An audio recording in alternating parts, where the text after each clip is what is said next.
જય શ્રી કૃષ્ણ બધાઈને, જય જલારામ. કેમ છો બધા? સાંજનો ટાઈમ છે અને હું ને મારા હસબન્ડ બંને જો કુર્તીનો માલ છે ને બધો સરખો કરી રહ્યા છીએ, કારણ કે સાંજે બહુ બધા કુરિયર હતા ને એટલે બધી સાઇઝ ને બધું આડાવડું થઈ ગયું છે.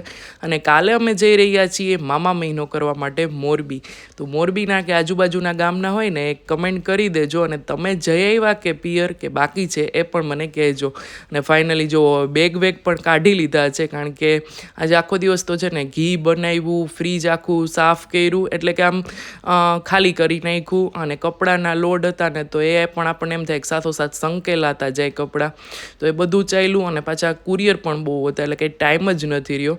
અને આમ પણ પિયરે જવાની બહુ ઉતાવળ હોય, બેગમાં તો ગમે તે નાખીએ, ત્યાં જઈને તો નાઇટ ડ્રેસ જ પહેરવાનો હોય, સાચું કે નહીં? અને એક કમેન્ટ આવી હતી કે તમારે કયું મશીન છે, તો મારે એલજીનું ટોપ લોડનું ફૂલી ઓટોમેટિક મશીન છે. સાથોસાથ વાસણ પણ ગોઠવી લીધા, અને જો એક લોડ હતો ને સંકેલવાનો રહી ગયો હતો કપડાનો, તો મેં કીધું લાવ એ પણ સંકેલી લઉં. અને અમારા આંસીબેનને છે ને રાત પડે ને એટલે બહુ ભૂખ લાગે. દિવસના આપણે જ્યારે જમાડતા હોય ને ત્યારે જમે નહીં, અને પછી કહે કે હવે મારે જમવું છે. તો બસ આ રીતનું હતું. તમે પિયર જઈ આવ્યા છો કે નહીં એ પણ મને કહેજો. આવજો.